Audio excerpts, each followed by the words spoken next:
Give me the tea. What's the drama? What's happening in your life? I want to know. Alright, y'all, part one of how I went from CO to felon. August 2023, I accepted a position at a corrections facility that housed county and state inmates, and they also had a Class D outside workers program as well. These would be the inmates that you see picking up trash off the side of the road or doing various projects around the city.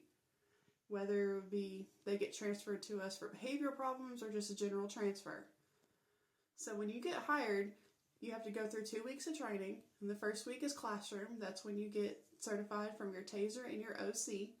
And then you have on-floor training, which is where you shadow the other officers and you learn policy and you learn procedure. I was really confident when I got to my on-floor training because I was picking up everything super quick and I knew that I could do my job effectively. Everything was going good for the first couple months. I started out 12-hour shifts, 7 a.m. to 7 p.m. And then we moved to 8-hour shifts where I was on second shift for 3 p.m. to 11 p.m. Sometimes I would work till 3 a.m., sometimes I would work till 7 a.m., just depending on what the needs of the facility were. After a couple days we got these transfers, I noticed that there was an inmate. We'll call him Hunter. He would always stay up late on the nights that I worked till 3 a.m., and that's when he would go to sleep was when I left. Well, every night after tray service, we would do trash detail, which is you take 5 Class D inmates outside and you throw away the kitchen trash. You have 1 officer, 5 inmates. I was unlocking the gate one night and he come up behind me and stuck something in my pocket. I immediately turned around and told him he needed to stay 6 feet away from me at all times possible, and that if he came up behind me again, I would write him up. And if he got wrote up, then that means he would be kicked out of the Class D program and have to go back to the regular pods. My birthday rolls around in October. Everyone wishes me a happy birthday. My dad starts acting really shady. And I'm asking him what's going on, and he said, "It's your birthday, we're not talking about it." 3 weeks later, on October 24th, my dad asked me to FaceTime him. And I did. He started crying over FaceTime and told me that he was diagnosed with stage 3 lung cancer and that he was scared. I started crying immediately because my dad was the only parent that I had left and I didn't want to lose him, and me and him were super close. He was my number one support throughout everything in my life. Anytime I needed something, he was there. That was my dad.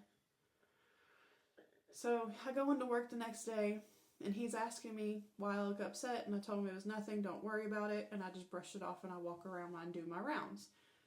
Trash detail comes at night and he comes out and he was like, "I seriously need you to tell me what's going on.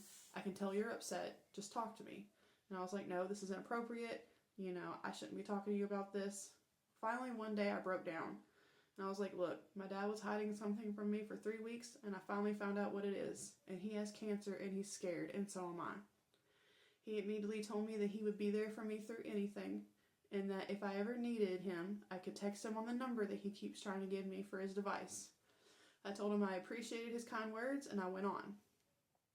November comes around, and I'm getting pulled into the captain's office, and I'm so confused. I don't know what's going on. And I just want to say, at this point in time, there was nothing going on with me and this inmate, and it was strictly an inmate-CO relationship, if you want to call it that. So they tell me they have allegations against me, and they ask me about him.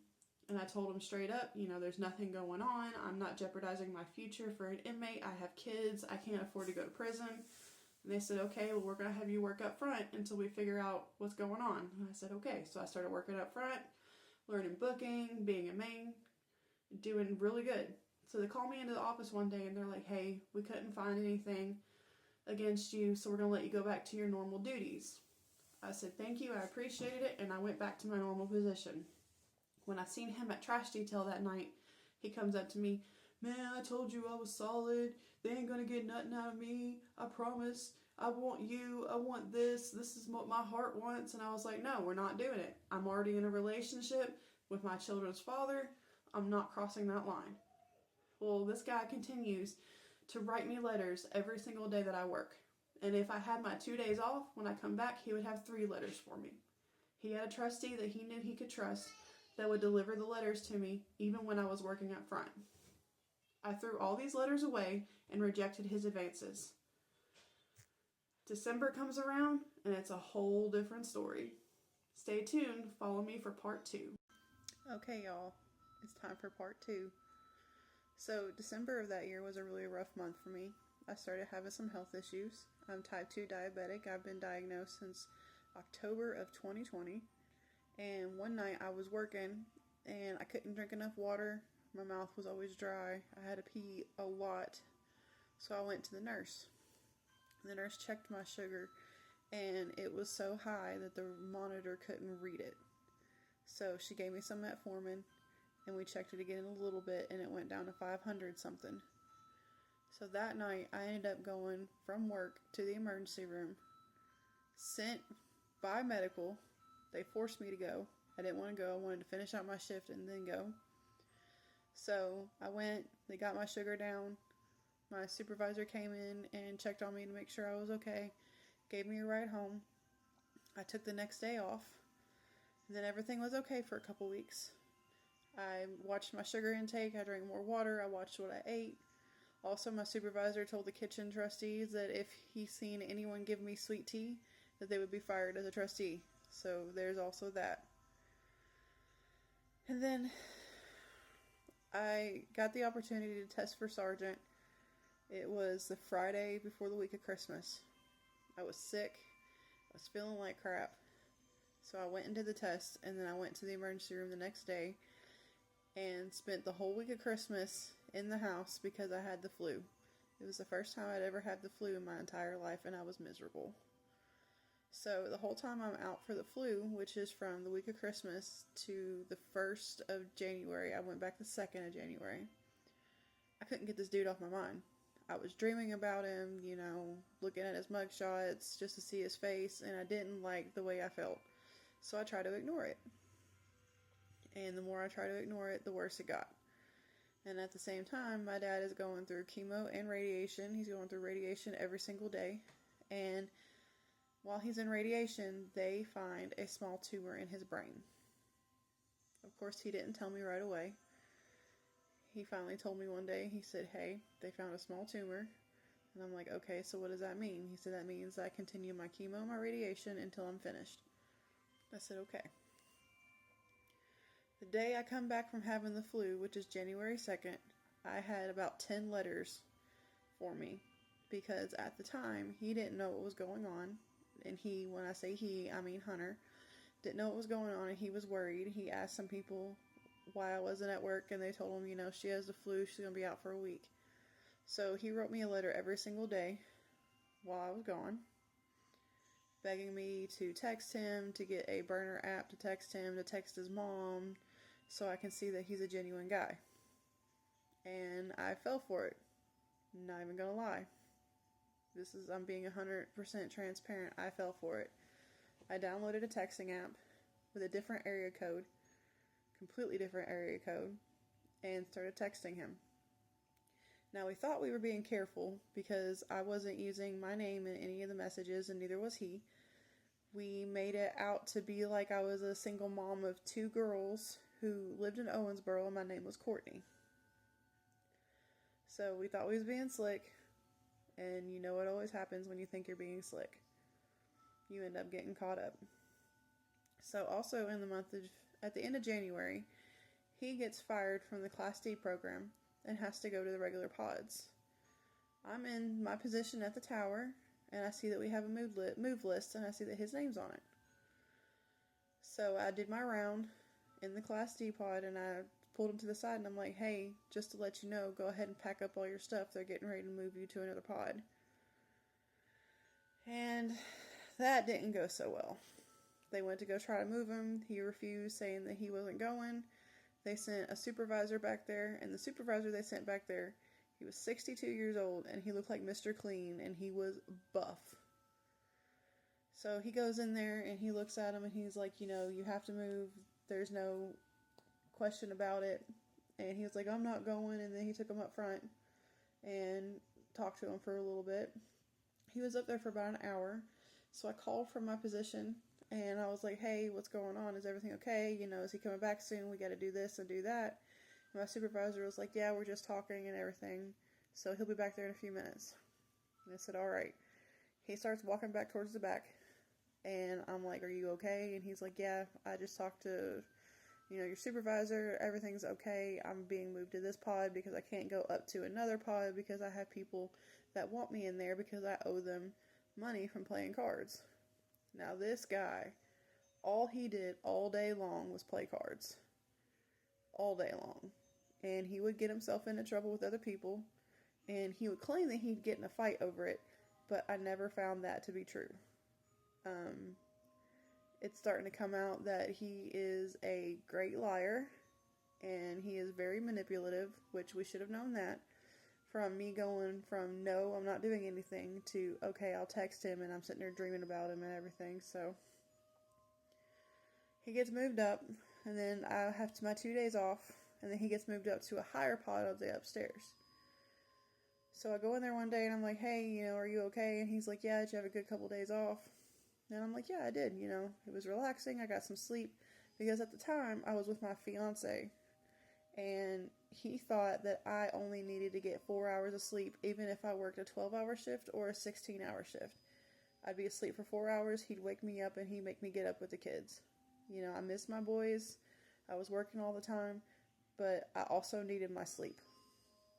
And also, while I'm sitting here working all these hours, I'm getting nasty text messages from my fiance about the kids, about how they're not listening to him, and how they're going to bed early. And I told him, I said, hey, you need to calm down. I'm providing for us. I'm making sure that we all have what we need. And I'm working my butt off to do that because you're not working right now because of the crazy schedule at the facility.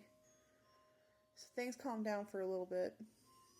And there's stairs that lead up to the upper pod, and there is a blind spot on those stairs, and there's no cameras on the stairs at all.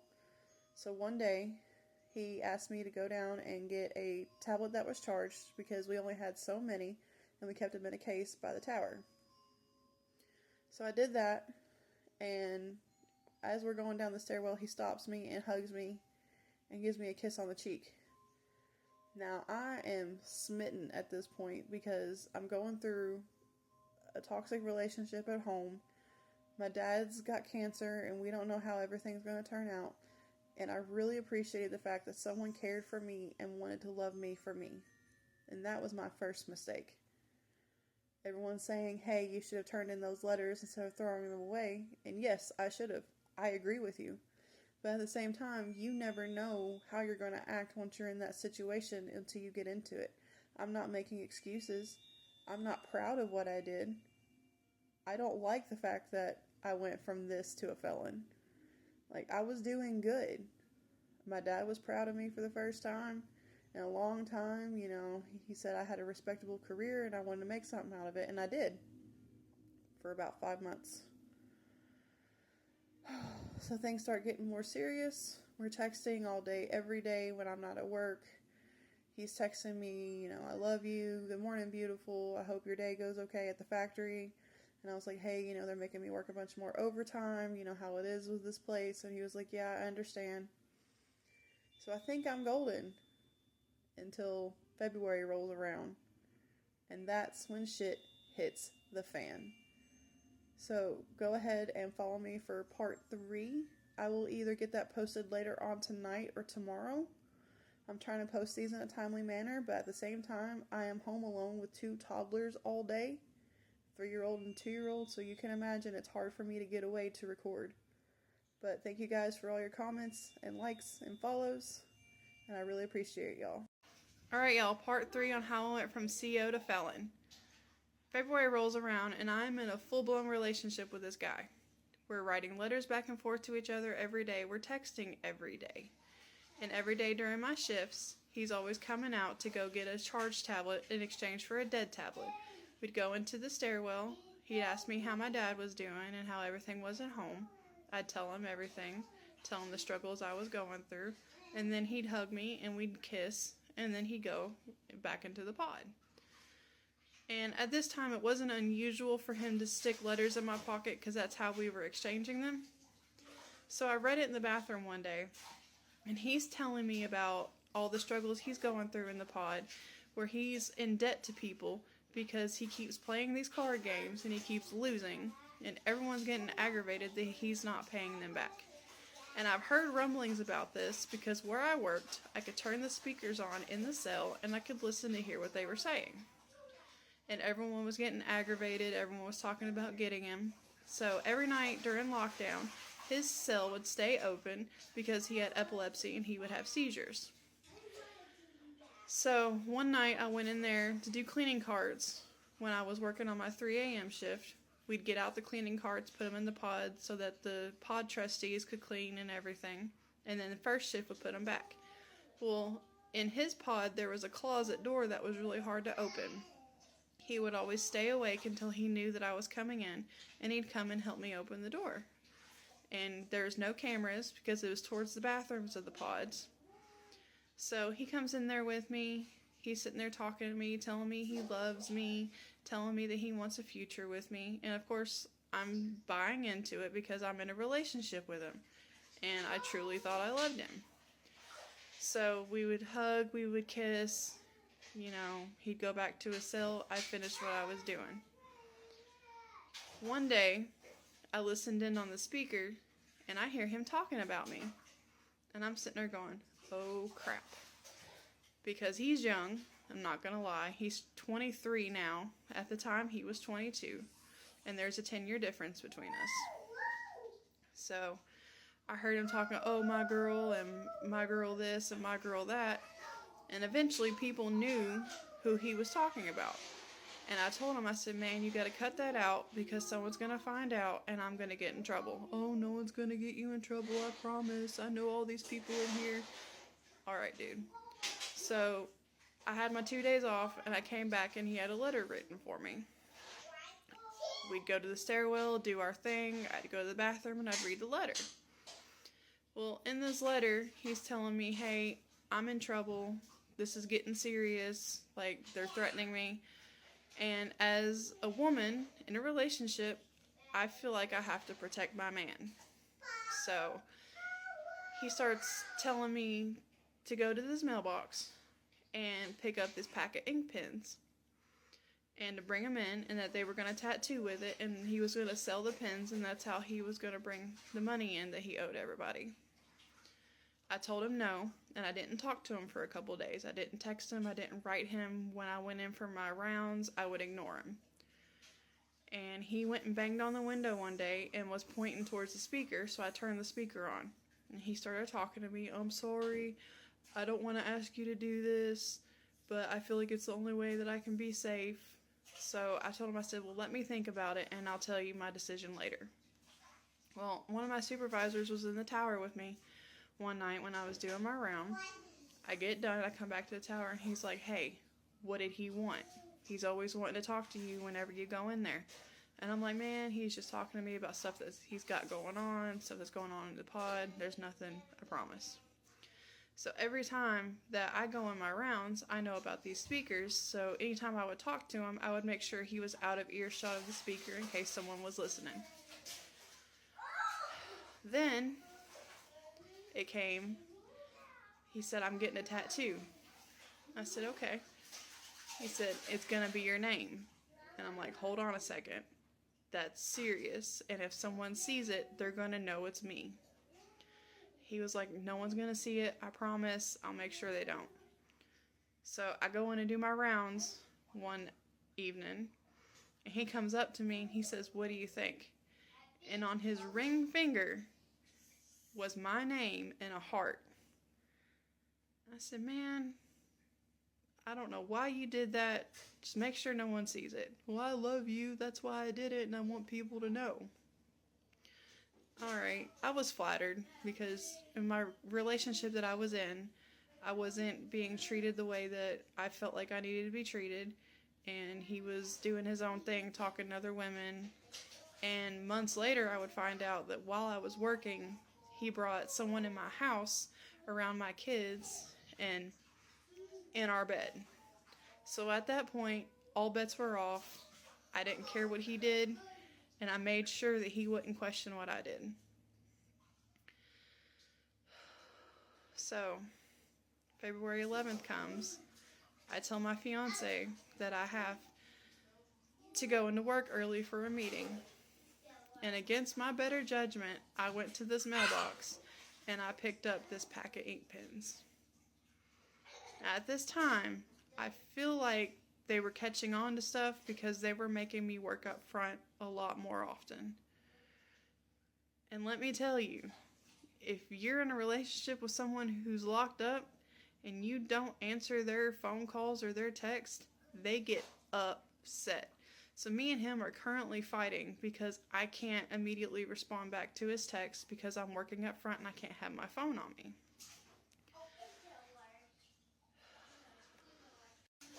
So the day that I pack up my ink pens and I put them in my pocket to bring them into them, they make me work up front. So I had to go to my car on my break and put the ink pens back in my car and let them sit until I know that I'm going to be working in the back. One night I'm working in Maine and I get a phone call from one of his family members. And they say, hey, I'm calling on behalf of Hunter because he's texting me that he's being threatened and he fears that he's going to be jumped in his pod tonight or tomorrow. Alright, y'all. I will post part 4 tomorrow. Y'all have a good night. Alright, y'all. Part 4 on how I went from CO to felon. So where I left off, I was working in Maine on one of my 3 a.m. shifts, and I had a family member call up there and say, hey, he's being threatened. We fear that he's going to be jumped in the pod either tonight or tomorrow after lockdown. I told her I would bring it to the shift supervisor, and then I hung up the phone. Once I brought it to the shift supervisor, they couldn't care less. They said whatever happens in the pod happens, and if anything gets physical and they can find the evidence of it, that they would put whoever did it in the hole. And of course, I'm upset about this because I'm in love with the dude, I care about him, and I know that he's being threatened because he's promised these people these ink pens and I haven't been able to deliver them. So I go home, I'm worried for the rest of the night and in the morning and until I can go to work the next day. I go to work the next day, I stick the pens in my pocket on the off chance that I can go in the back and I can give them to him. As luck would have it, I would go to my pre-shift meeting and they were like, hey, we need you to do a round in the back and then come up front. I told them, I said, okay, I'll make it quick and I'll get back up there and resume my duties. So I went back there and I did my round. I get to his pod, he sees me. He nods at me like, hey, do you have those? I shake my head yes. I do my round around the pod, and by the door, I throw the pens into the cell on the floor so he can pick them up. He tells me thank you, tells me he loves me, and I go up front, and I finish my shift. The next day, my regular supervisor was off, and anytime that happened, we would always get a pick of where we wanted to work, and I was tired of working up front, so I'm like, hey, can I go back in the tower? He was like, yeah, sure, go ahead. So I go up there, and of course, right before I'm scheduled to get off at 11 p.m., they call me and they say, hey, we need you to work until 3. Okay, cool, just let me stay back here. They said that was fine. So I go to do my cleaning carts around 2 a.m. that morning, and of course, he comes out and helps me with the door, but when we get into the door, that's when he starts trying to get really sexual, like trying to take my belt off, trying to undo my shirt. I push him off, push him off, push him off, and he will not quit. I'm like, dude, I told you, I'm not doing this. We're not crossing that line. Although I've already crossed a bunch of lines for you. He says, I'm sorry. I hope you're not mad at me. I love you. He goes back into his cell. I finish my shift. Everything seems to be okay.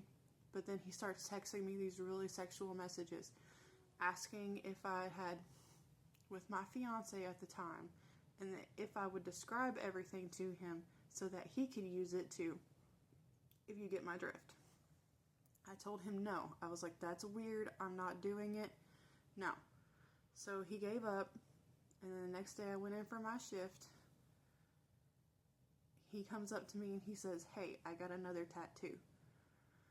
Okay, what did you get? We go in the stairwell when he does his tablet. He gives me the letter and he shows me his hand on the top of it. It has my daughter's name on it. Now, mind you, he has never met my daughter. So I find this a little creepy.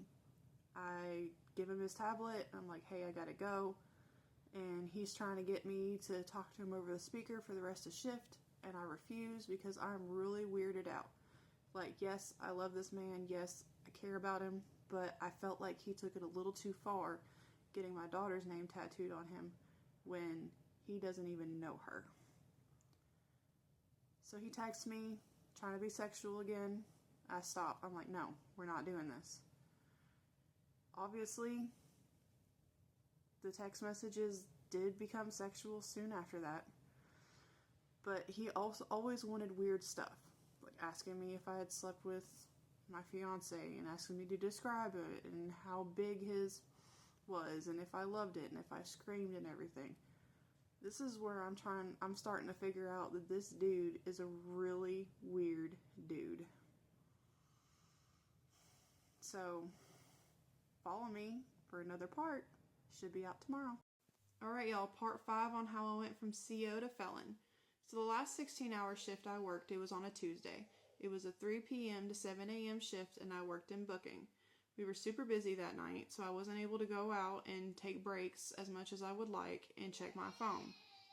I go out at 2 o'clock in the morning, and I see that Hunter is blowing my phone absolutely all the way up. Freaking out on me, cussing me out because I haven't responded to any of his messages, accusing me of cheating on him, which he knew about the fiance I had at home. Asking me if I'm with another guy, and I'm telling him, and I'm like, hey, I'm in the factory, which, if you remember, we said that I'm working in a factory because we're trying to make sure that they don't know it's me that he's texting. And I'm like, I'm in this new position, they're making me work overtime, and I can't have my phone on me. And I thought that I had calmed him down because he texted me, okay, I love you, I'm sorry, I understand. I go in, 2 hours later, I'm able to come out on another break. I check my phone, and I had seen that he had texted my actual phone number. I am upset, sitting here thinking, he's got to be smarter than this. I don't know what he was thinking texting my actual phone number. I don't know why he would. So I text him on the texting app, and I'm like, are you freaking kidding me? Are you trying to get me caught up? You know what you did. You know you're not supposed to do that. What were you thinking? Oh, I'm so sorry. You were ignoring me. I didn't know if you were with another man. I didn't know what was going on. I was worried about you. And I told him, I said, I'm done talking to you for the night.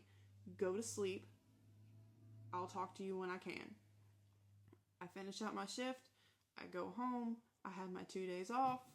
I come back in February 23rd, which is a Friday. I get to my pre-shift meeting. One of my sergeants pulled me to the side, and he looks at me, hey, you need to rebuild your reputation up around here. They're talking about you, and I don't know what's going to happen. I tell him, thank you for the heads up. And almost immediately, the captain comes out and points at me, hey, I need you to come into my office. I go into the office with her. She shuts the door. It's her and another captain, and these are the same 2 people that pulled me into the office when I became under investigation the first time. They look at me and tell me, hey, we got a disturbing phone call today that we need to investigate. Are you pregnant? I'm flabbergasted sitting here at this point. I don't know what I'm going to say, and I just blurt out, I'll pee on a stick for you right now to prove I'm not pregnant. You can ask the nurse and medical. I took a pregnancy test not that long ago because I thought I was pregnant with my fiance. They pull out a stack of papers this thick because if you remember, me and him are texting as much as we can on my days off, when I'm not at work, when I'm taking breaks at work. And they circle 3 text messages that he sent to my actual phone number. And they said, how did he get your number? I told him, I don't know. I'm sitting here trying to talk my way out of it. Don't know how he got my number. Don't know why he's texting my number. And they pull up a picture of me and him walking in the pod. And they're like, what were y'all talking about? Why are y'all walking so close? You could be holding hands in this picture. I quickly point out that you can see all 4 of our hands. Mine are by my side. He's got one hand by his side, and he's got one hand up because he talks with his hands. Well, why are y'all walking so close? Because he's talking to me about things in the pod that he didn't want other people to know that he was talking to me about. When in reality, he's trying to convince me the whole time I'm doing this round to bring in another pack of ink pens for them so he can sell them off to pay more of his debt. Hunter was always getting in debt with people. Whether it be him borrowing commissary, losing at card games, or using other people's devices to text me when he was out of money. So, they're sitting there, they're asking me, well, what do you have to say for yourself? at this point, I hang my head down and I just start crying because I know I'm caught, I'm scared, and I don't know what's going to happen.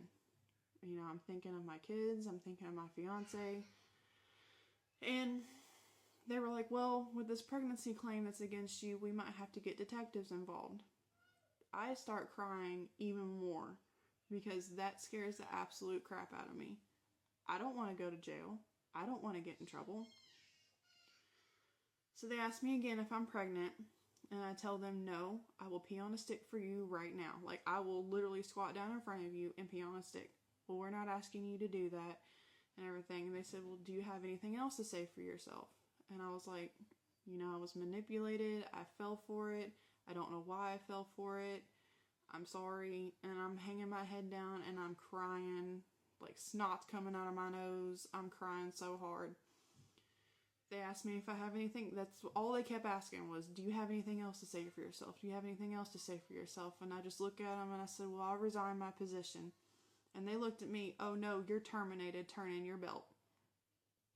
I said, that's fair. I took my belt off, I walked out of the facility, I got to my car, and I called my fiance. I let him know, hey, you want to go back to work? This is your opportunity. I just got fired. I'm coming home. And he asked me what happened. I just told him I talked to him about it when I see him in 15 minutes. I get home, and he's like, well, what happened?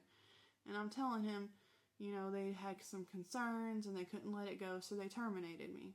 Because at this point, I'm not telling him what's going on. He doesn't know anything that's going on. I'm keeping everything in secret. Later that evening, I get 3 text messages on my phone asking if I'm okay, asking me to please talk to him, and I don't respond back because I'm scared. I text his mom and I let her know, hey, I've been terminated. You know, I can't talk to him. Is he okay? She was like, I don't know. I haven't heard from him. They disabled his chirp device. I don't know if he's in the hole. I don't know what's going on. So I text her all weekend. Hey, have you heard from him? Hey, have you heard from him? Because I'm freaking out. I don't know if he's getting hurt. I don't know what's going on. That Tuesday, she calls me, and it's weird because she never calls me. She only texts me. Hey, he's being moved to another facility. I'll let you know when he gets booked in, and I'll have him call you. So I'm impatiently waiting for this phone call. I'm pacing around the house, trying to clean up the house, trying to do anything I can to occupy my mind. 2 hours later, she calls me. Hey, he's been booked in. Hey, he's at this facility. He's getting ready to call you from this number. Answer the phone. And 5 minutes later, the number rings through on my phone, and he calls me. And I immediately just start screaming on the phone, oh my God, baby, are you okay? You know, what happened? And he was like, why didn't you text me back? I've been worried about you all weekend. He's like, I didn't know what happened to you. People told me you got fired and I wasn't sure if you were in any trouble. And I'm just like, I'm okay. You know, yes, I've been fired. I'll move past it. So where he's in this new facility, I'm able to video visit him when I want. I'm able to text him, but I'm doing all of this in secret. So I'm doing it when my fiance's at work, or I'm doing it when he's asleep. And I'm keeping everything under wraps. So we're sitting there, everything's going okay. You know, he's able to say my name, and it's weird to hear him say my name because I couldn't ever hear that when he was at the other facility. We're in this relationship, you know, everything's going okay, until I'm up early one morning in March and I see the indictment list posted in the town's newspaper. And I scroll down, halfway down the list, and there's Hunter's name, my name, another inmate's name, and an inmate's girlfriend's name. Now, I didn't know the inmate's girlfriend. I knew of the other inmate because he was in the same pod as Hunter. And I'm freaking out. I'm calling his mom crying. And she's saying, hey, you need to call and get a lawyer. Call and get a lawyer. I'm texting him on the texting app like, you need to call me ASAP. And he can't call me until 8 a.m. because that's when the phones turn on there. And he's freaking out, telling me, asking me what's going on. And I'm like, we got trouble. We got big trouble. And he said, what kind of trouble? I said, indictment trouble. And he was like, well, what are the charges? You need to tell me right now. So I tell him what his charges are. And he's like, well, what are your charges?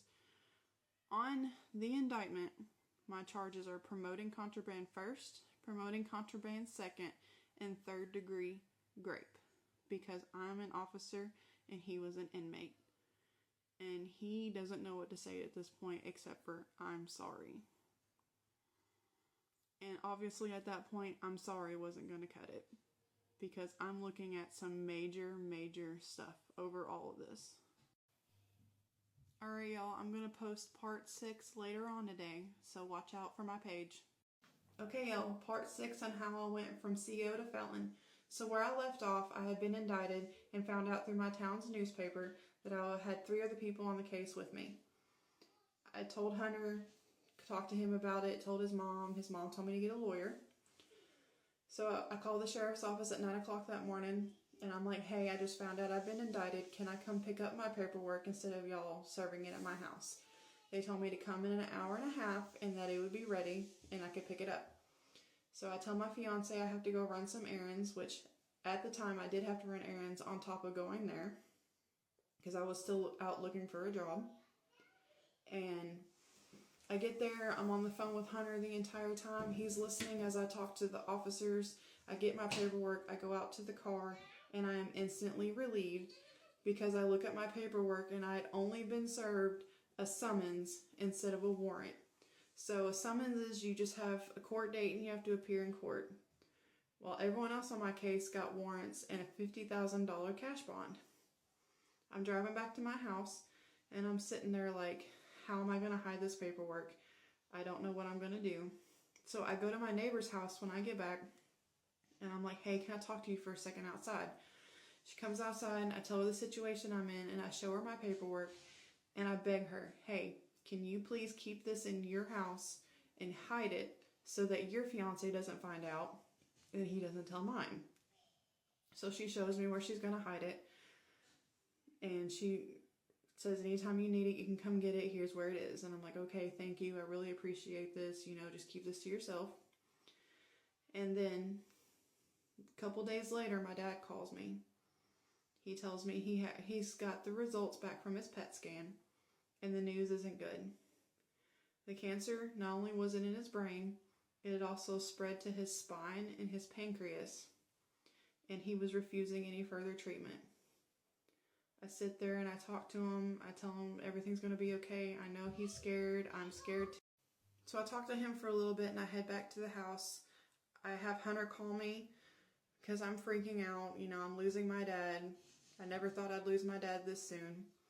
He calms me down. I get back to the house. I tell my fiance what's going on. He asked me if I need anything and I said, can I just go lay down for a little bit? He said, yeah. I go lay down. I cry. Hunter calls me again, checks on me, makes sure I'm okay. That weekend, I'm sleeping in the bed and it's 2 o'clock in the morning and I'm getting woken up by my fiance asking me about something he see on my phone. I look at it, I recognize it's from the texting app, and I'm sitting here like, holy crap. Because at this point in time, Hunter had been transferred from the facility that he was in back to the facility I worked in after they served him his indictment. He's asking me about why this person on this texting app is calling me his wife, why he's saying that he loves me and everything, and he's begging me to explain myself. And I made a bad decision. I looked at him, I said, I just want to go back to sleep. He looks at me like, are you kidding me? How can you just go back to sleep? I'm torn apart by this. We need to talk about it. So I sit up with him and I'm like, what do you want to know? Well, who is it? I told him. I was like, it's Hunter. He is in the facility that I worked at. I've been seeing him since January.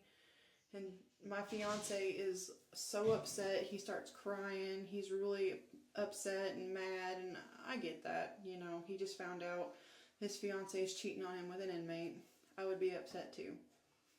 So go back to sleep for a while.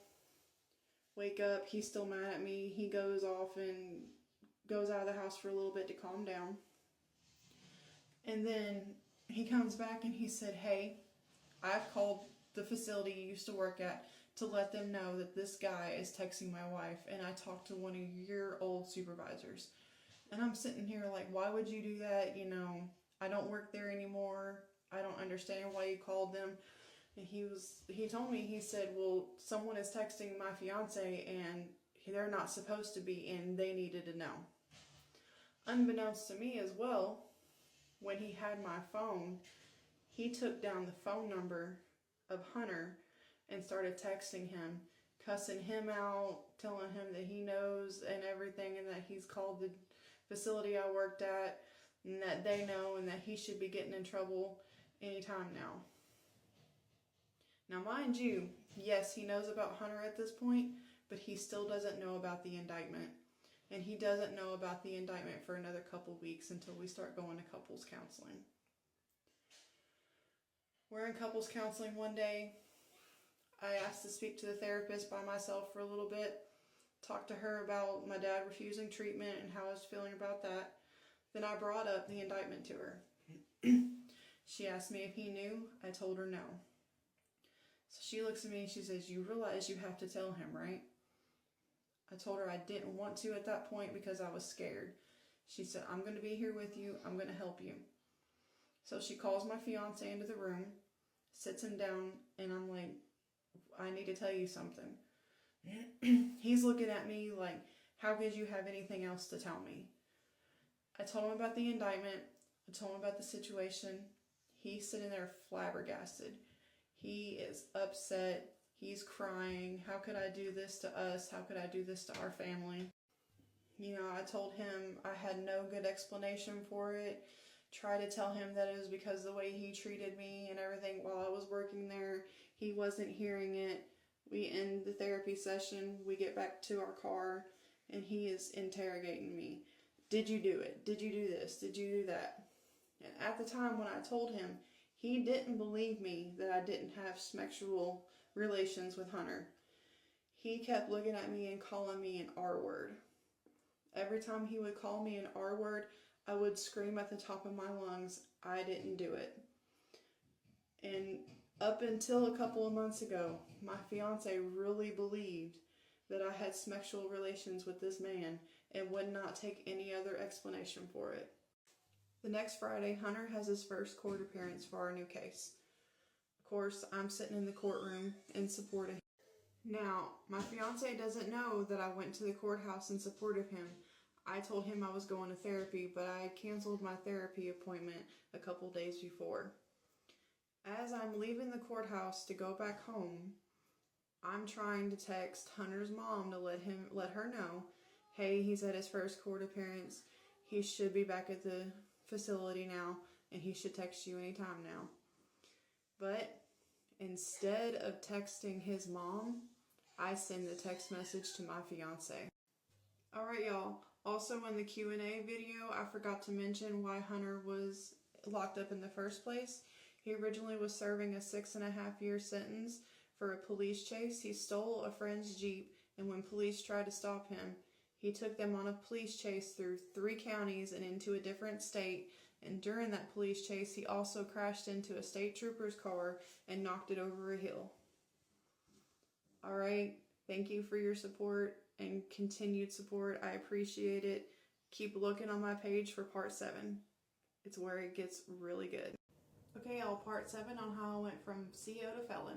So when I left off in the last part, I tried to text Hunter's mom to let her know about the court appearance and that he would be back at the jail and he would be texting her soon. And I ended up texting my fiance instead. So he immediately calls me and is questioning me, asking me what I'm talking about, and I'm playing dumb because obviously I realized I texted the wrong person. And I was like, oh, well, in therapy, my therapist had a contact at the courthouse, and she told me that the court appearance was over and that they would be back soon, so I was texting Hunter's mom. And he was like, well, at least you went to therapy. I'm proud of you for that. We continued the phone conversation, and I went home. So I was talking to Hunter on the app, and he tells me he gets his discovery pack in because his case is moving a lot quicker than mine because he's locked up and they want to get him done and out. So when he tells me he gets this discovery pack, He says there's going to be an interrogation CD in it, and I don't need you to listen to it when you get yours. When you get it, break it. I immediately question him. I'm like, why should I break this CD? Then he tells me, because on the CD is my interrogation of the day you got fired, and they coerced me, and I told them that we had sex.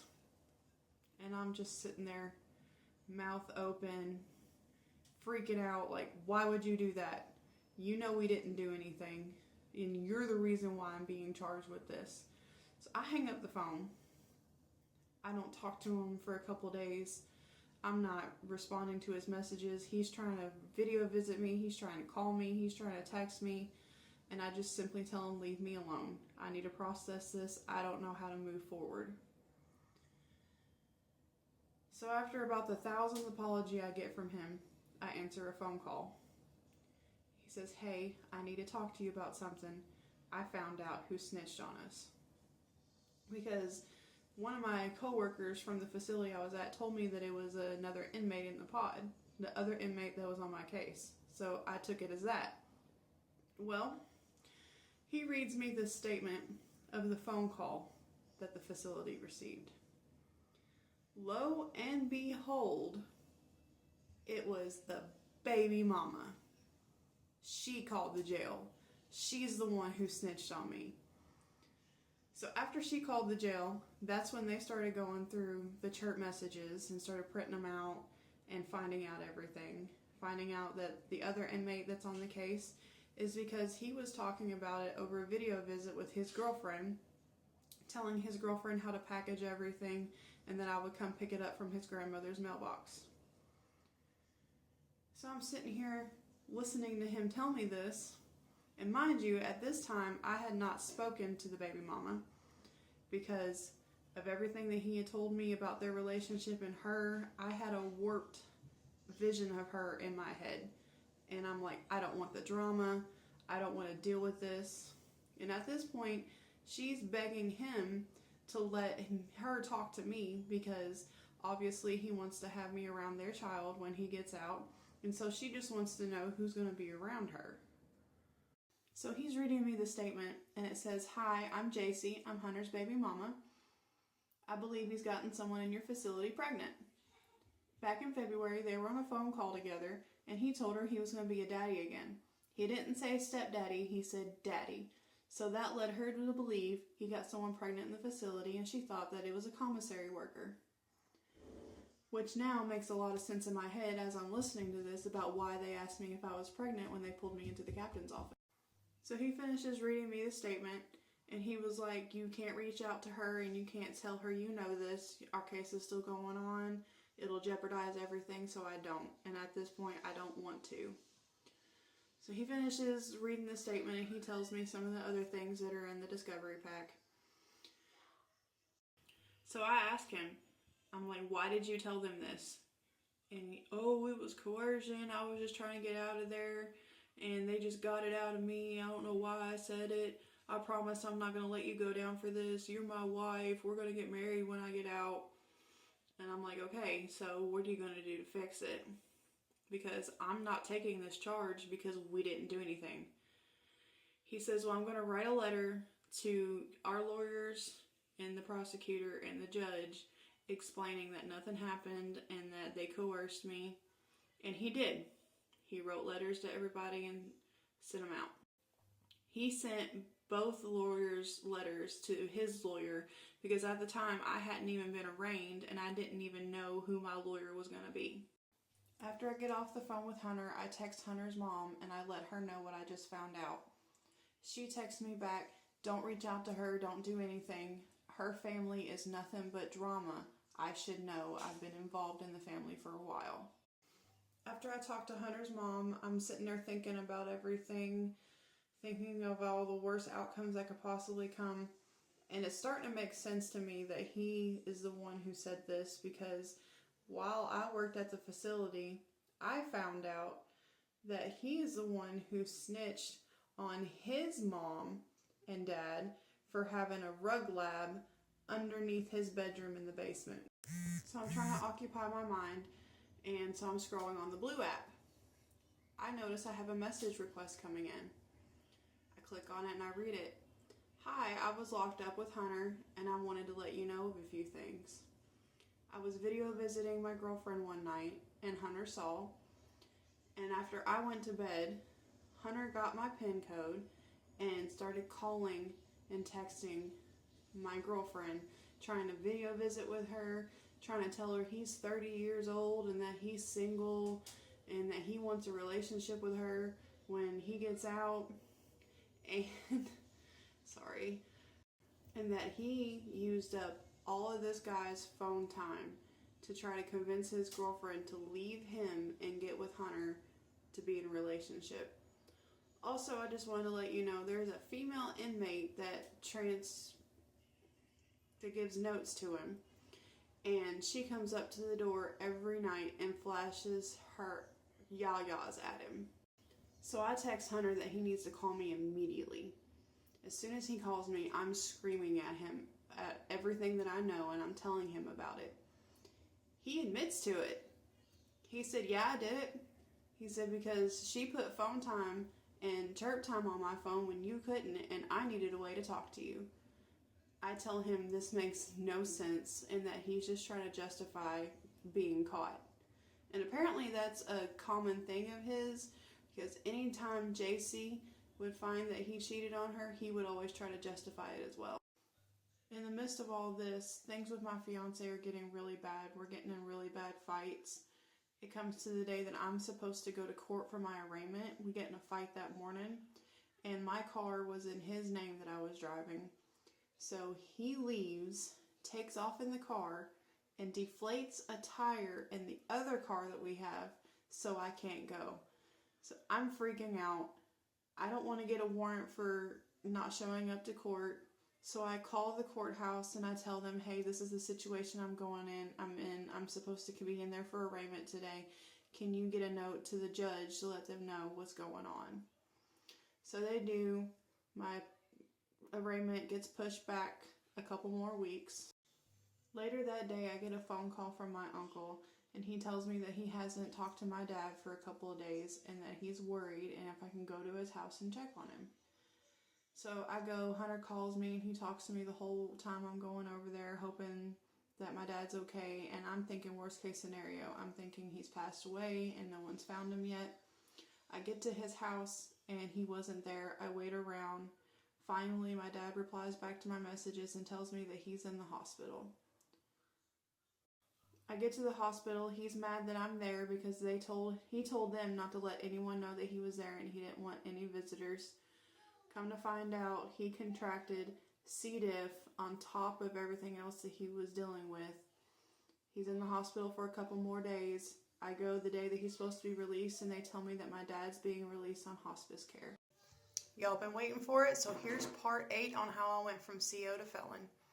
My dad gets out of the hospital. There's a hospice nurse that comes to his house every day, make sure he takes his meds, make sure he doesn't need a bath or anything, clean up his house a little bit for him. He keeps this up for about a week before he realizes he can't take care of himself. So he's going into a nursing facility, and this will be the facility that he's in until the day he passes away, unfortunately. He's on so much pain meds that he doesn't know who I am when I go visit him. He's out of his mind, thinking that people are out to unalive him. He's throwing himself in the floor. He's threatening to unalive himself. They send him to a psych ward for evaluation, say that he doesn't need to be held. He goes back to the nursing facility. I go by McDonald's to get him his favorite burger and to get him a Coke. I take it to him. He's refusing to eat anything. Anything I bring him, anything other family members bring him, anything that the nursing home gives him, he's refusing it all. And he's starting to lose a bunch of weight. One day, I go up there and I meet with my aunts and my uncles, and I pull them outside and let them know that I have a situation going. I tell them first and foremost that my dad is not to know any of the situation that I'm about to tell them. So I go into the story. I tell them what my charges are. I had my indictment paperwork with me, so I showed it to my uncle. They're all in support of me, saying that they don't believe that I did what they're saying that I did. They tell me if there's anything that I need them to do to let them know, and that they would support me in any way that they could. couple weeks after that, I have to go to my first court appearance. I go, my fiance goes with me and sits with me. I wait for all the inmates to get done with what they're doing, and then they start calling everybody else. I go up to the podium. The judge asks if I have a lawyer. I tell him I do not, and that I need one appointed to me because I am currently unemployed. A public defender steps up, waives the formal reading of the indictment, checks with me to make sure that all the paperwork is correct, and then they tell me and the judge, we can't represent her. It's a conflict of interest. There's 4 people on her case. She's got to have a conflict lawyer come out and be her attorney. I won't find out who my attorney is until the next court date. Everything is calming down with me and my fiance at this point. I knew that he had been talking to someone for a while, and he leaves on the weekends to go have dates with her and spends the night with her. I'm still talking to Hunter, so when he's gone, I'm using it as an opportunity to talk to him as much as I can and whenever I can. Video visits, calls, text messages. My dad's continuing to get worse. The nursing home calls me anytime he falls, anytime he has an incident. But when they don't call me is when the hospice nurse gives me a call and says, hey, I need to let you know of an incident that happened. A nurse was changing your father, and she turns him over a little too hard, and she smacks his head on the metal part of his hospital bed, and then blames it on him because he's flailing around, because he's uncomfortable, because he's raw at this point, because he's been wearing adult diapers for over a month because he can't control his bowels because of the C. diff on top of the cancer. I call the nursing home and I absolutely flip my stuff. The nurse tech gets fired. So fast forward to a couple weeks later, I'm put in the hospital myself because I had a really bad kidney infection and I went into diabetic ketoacidosis. I'm on video visit with Hunter one day when my fiance comes in. He's bringing me food, and Hunter absolutely loses his stuff. He's yelling, he's cussing, and I hang up the video visit, tell him I'll talk to him later when he calms down. And on the last day I'm in the hospital, the hospice nurse calls me and tells me that my dad has 12 hours left. I tell her I'll see what I can do. I talk to my nurses, they talk to the doctor says I can go home. But it's taking a while to get me out of there, and they give me pain medicine right before I get discharged. So I go home, it's 10 o'clock at night. I'm planning to get up really early in the morning to go see my dad. I wake up to a phone call at 5:30 saying that my father has passed away, exactly 12 hours from when they called me the first time. The funeral home sets it up to where I can say goodbye to him before he's cremated, because that was his wish. He didn't want to have a funeral, he just wanted to be cremated. Sorry y'all, this is really hard for me to talk about this. A week later, me and my fiance get in a really, almost physical, but a really explosive fight. He's throwing a vape through the TV, he's throwing my mom's ashes all over the bedroom. I inherited my dad's truck. He took the truck key and broke it in half. I couldn't find the other part of the key. The police show up, they make him leave. All while I'm having this fight with him, Hunter's on the phone and he hears this man threaten to unalive me. And then Hunter starts threatening him himself. He leaves. I go to file an EPO. But they don't serve him the EPO because they can't find him and they don't know where he's at. I don't even know where he's at this point. I get the truck key fixed. I'm getting mentally prepared for my next court date that is in 5 days. And Hunter calls me one day and tells me that he just had a meeting with the prosecutor and my lawyer and his lawyer. Y'all, he knew who my lawyer was before I even met her at the next court appearance. He tells me her name, he tells me what she looks like, and then I'm going to meet her when I go to court again. I show up to the courthouse for my court hearing. She comes up to me, hi, I'm your attorney, I'm from out of county, let's talk and I'm going to ask you some questions. So I follow her outside. She says, first and foremost, are you still in contact with Hunter? And is it romantic? I tell her, yes I am, And she says, well, there's nothing that we can do to stop you from talking to him because there's not a no contact order put in place. So as long as y'all are still in this relationship, y'all can still talk to each other. I tell her that there's a letter that his lawyer has for her and that she needs to get it from him. We go through the appearance, she puts in the motions for discovery, and they put it off for another month. So they drop the EPO in June because they can't find him and they can't serve him. Me and him get back in contact with each other. He comes over one day when his new girlfriend's at work, cheats on her with me, comes back the next day, same thing happens. I feel bad about this because I've talked to this lady over the phone. She's really sweet and she doesn't deserve it. So one day I decide I'm going to tell Hunter and I'm going to tell her. I send her screenshots. I tell Hunter over the phone. We break up. And she calls me and says, hey, I let your fiance know that I know he's on his way to your house now. He's super upset. So he comes back to stay with me. I'm also in the process of getting evicted from my apartment. So I have to start packing the apartment up. I get evicted in July. I go stay with some of my friends. I don't tell them that I'm still talking to Hunter, but all the meanwhile I'm texting him, I'm calling him. And then one day he comes up with this bright idea and tries to convince me to sell my body. Yes, sell my body so that I can put money on his chirp and his phone so that he can be in contact with me. I tell him that's not going to happen. I'm not doing that. That's not right. He's pressuring me to do this, and he's even sending me prices at this point. It was $100 for a date, $500 for overnight. And I'm sitting here confused, like, why is this man telling me I need to sell myself? Later that same day, I get a phone call from my lawyer saying that she's got the first offer from the prosecuting office.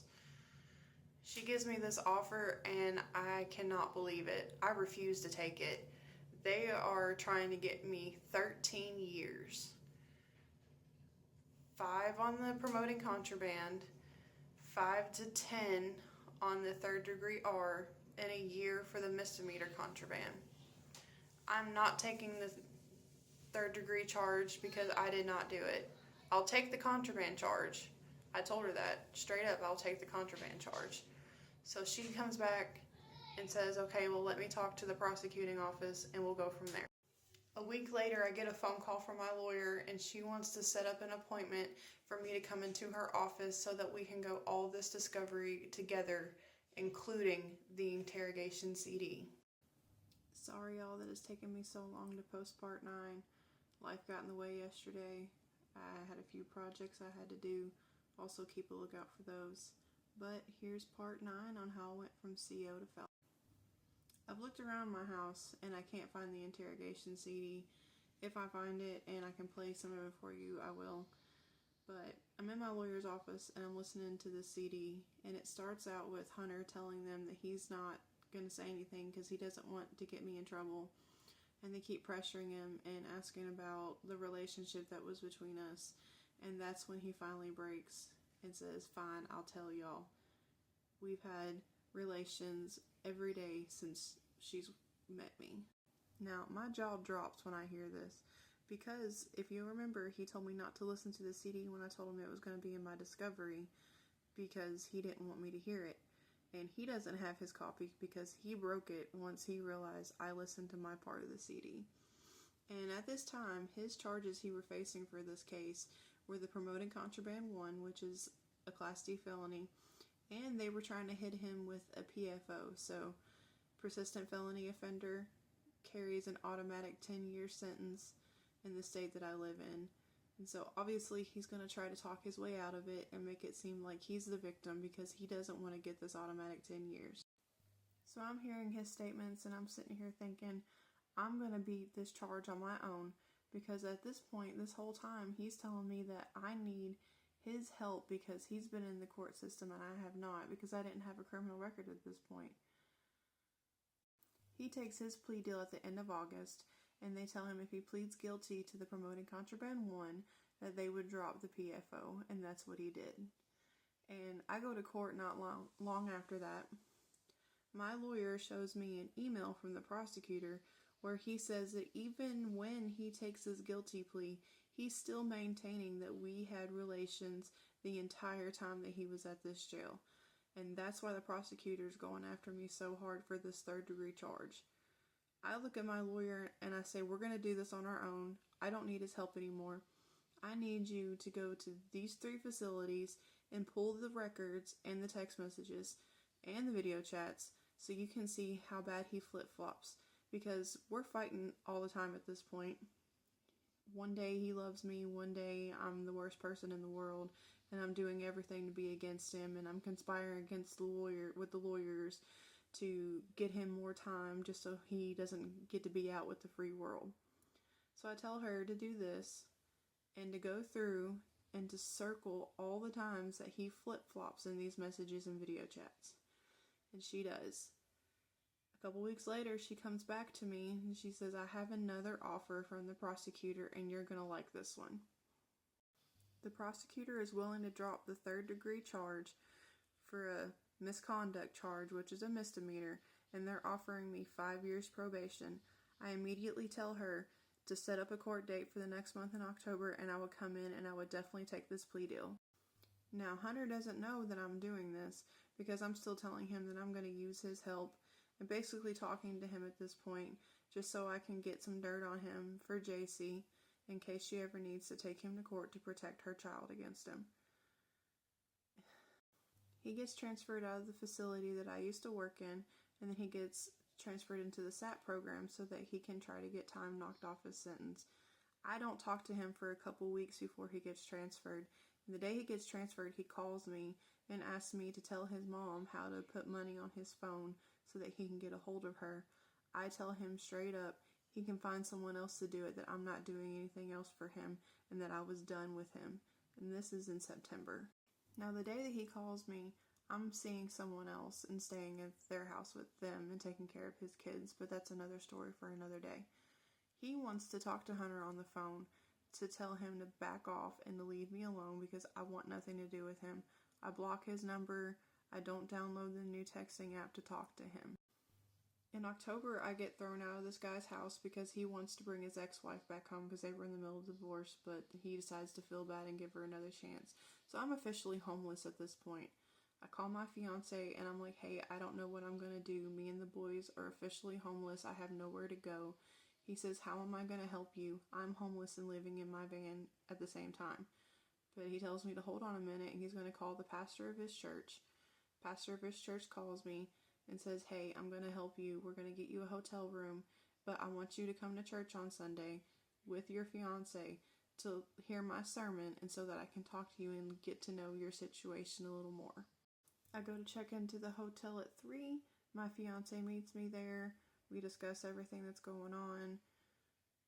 And yes, I started talking to Hunter again after that. But at this point, I know that me and Hunter aren't going to be together forever. And I'm just basically playing with his emotions at this point like he has me. Yes, it was a wrong decision to make. Yes, I shouldn't have tried to get back at him like I did. Every time I talk to Hunter, I send the text messages over to JC so that we can just laugh about it. And I'm telling her that I'm really not feeling the way I was about him before. Of course, she doesn't believe me and thinks I'm still continuing on the relationship. A little bit, that's what it turned into, but mostly it was just me just laughing at him. And he tells me one day, hey, I'm going to get your name tattooed across my chest. I tell him, do what he wants to do, that I can't control him. And if he wants to do that, that's up to him. He goes on video chat with me about a week later with his shirt off, and there it is across his chest, his whole chest, in letters like this big, is my first name. I screenshot it and I send it to JC and we just laugh. Now, still during this time, me and Hunter are still fighting as bad as we were before, but it's gotten worse. He's calling me a terrible mother. He's saying that my kids would be happier if they were no longer in my care. And I know a lot of y'all are going to agree with that. But at the same time, he shouldn't be talking about my children like that when he's never met both of his kids that he has. Me and my fiance are talking about working things out and wanting a good, faithful Christian relationship. I continue to go to this church with him. The pastor asked me if I have any questions for him, and I say I do. I want to meet with you because I'm really angry at everything that's going on in my life, everything that's going on now, and I have questions for you. We have a meeting. He pulls out his Bible and points to all the verses that work with my situation, and he's convinced me that I need to do something different. Obviously, what I'm doing isn't working. So that day, I turn my life over to Christ. I tell Hunter that I've done this, and he basically says, oh, well, now you think you're going to be better than me because you're joining this church, when little do you know I've been in my Bible and I've been going to church and reading and praying and everything. And I'm sitting there like, okay, well, good for you. Anyone who wants to seek out the Lord is in their right to do so.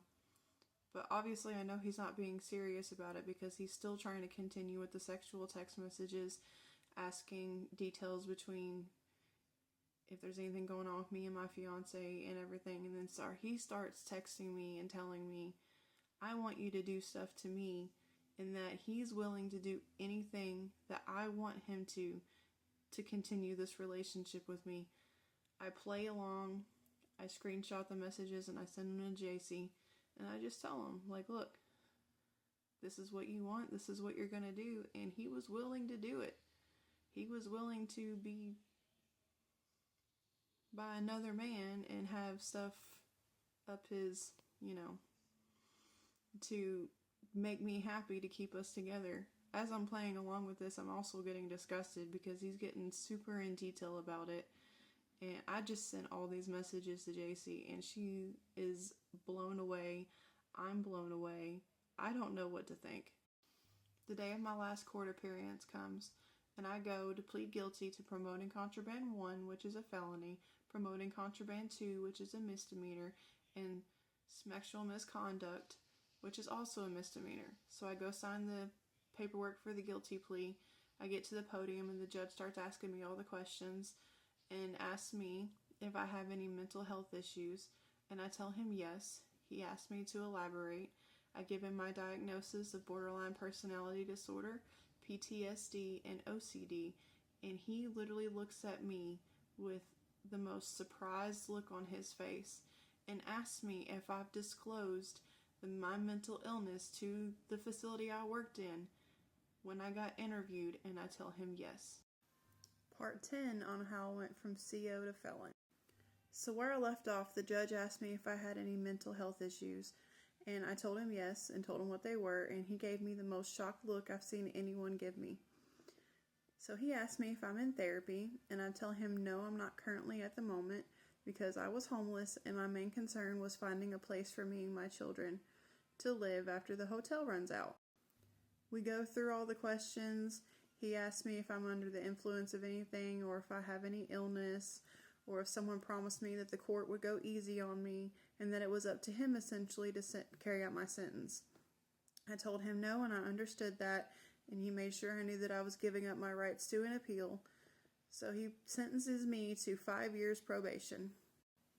Now, in my conditions of supervision, which I was given by someone from probation and parole right after I pled guilty, it states, I should not leave my county without permission from my officer, and I inquired about that. So if I want to leave the county on a day pass, I would have to contact them, and I would have to tell them the address of where I'm going, a phone number for where I'm going to be at, and what vehicle that I'm going to be driving. I told her I understood, and she also goes through and tells me I can't go into a bar, a liquor store, or any place that serves alcohol as their primary product. So when I get a job, I cannot work in any of these places either.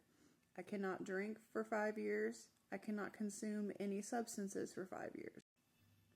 She also tells me I can't own a firearm, I can't vote, and I can't hold office. I tell her I understood these.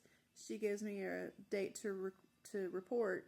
So the first day I go and report, I take my pre-sentencing packet with me. We go through it, and it has all this information they want to know, whether it's past trauma, who lives in my home with me, what my friends look like, what my support system looks like. And then they go in depth about my requirement that I cannot visit anyone in a correctional facility or a rehab facility.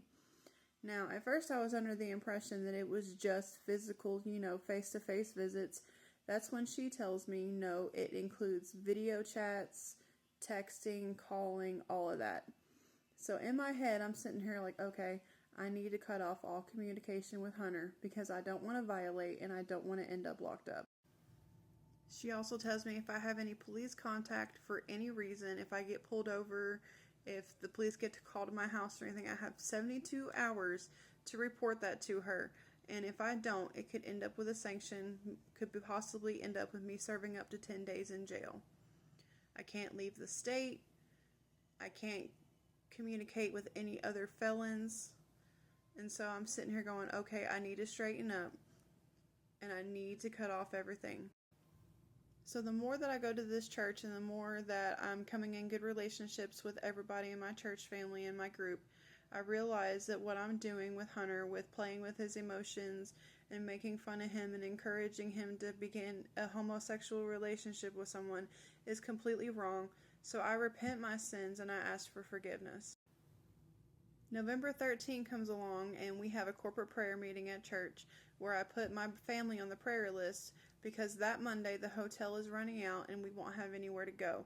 I tried to go to a homeless shelter, but it was just so unsafe for me and my boys that the leaders in the church, other people in my church family, and my fiance all come together and realize I need to get out of there and it's not a safe place for me. So I was there for 2 hours before my fiance comes back and gets me.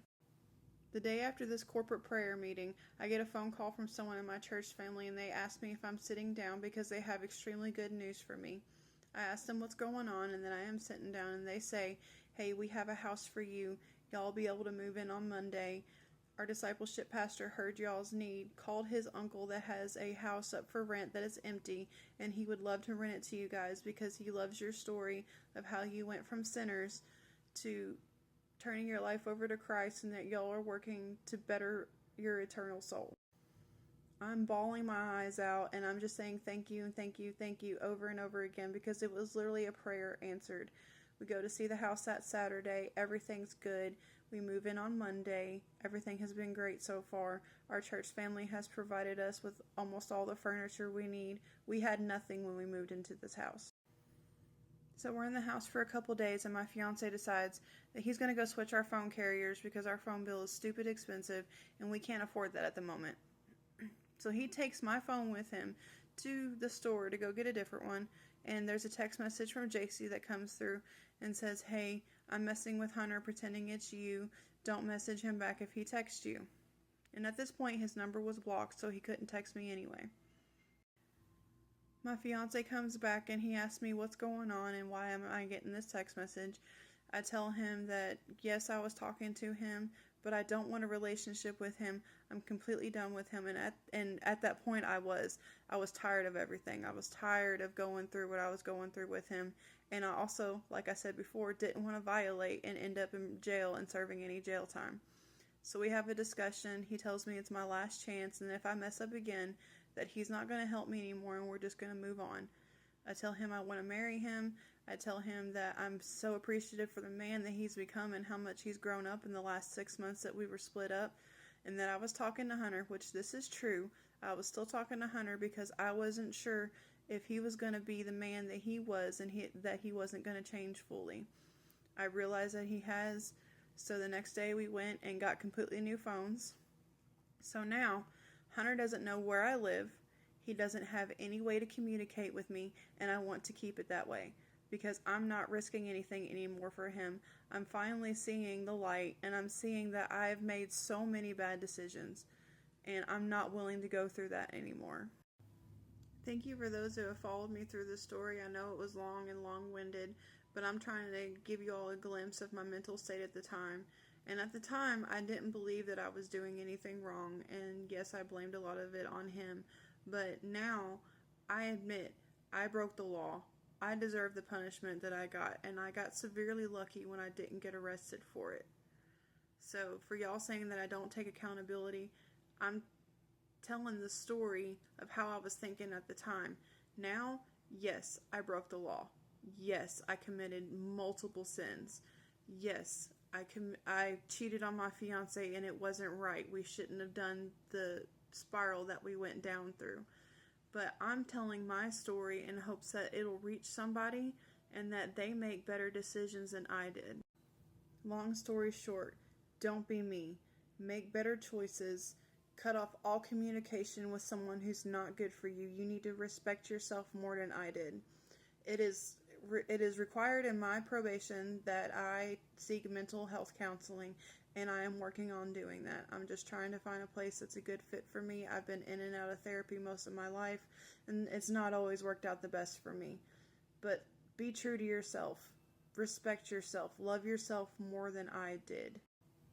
I handled this situation completely wrong. I should have reported it the first time he started communicating with me in a way that was inappropriate for my situation. And to all law enforcement officers, current, former, and retired correctional officers, I want to talk to you specifically for a second. I'm sorry for the embarrassment that I have caused the field that you are in. I'm sorry that I've become the poster child of what not to do, and I'm sorry that I disrespected everybody. When I took the job, I thought I was a lot stronger mentally than I was, but now I realize that I should have never taken the job in the first place. I should have went to therapy, I should have made myself stronger, and I should have not put myself or my children in this situation. You all may think I'm a bad person, and that's totally understandable. I can be labeled as a bad person, but I am trying to learn and grow from my mistakes, and hopefully y'all can see that. But thank you all for following with me on this journey. Thank you for being patient and sticking it out. I know I can get long-winded. I know it can get boring at times, and I truly am trying to work on that. This is just my first series of videos that I've posted. I have other ideas for videos I want to post, and I will ask for opinions on those. Also, I just want to say, do better. Be better than me.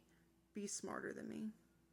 And if y'all really want, I will drop a picture of Hunter here of one that I have.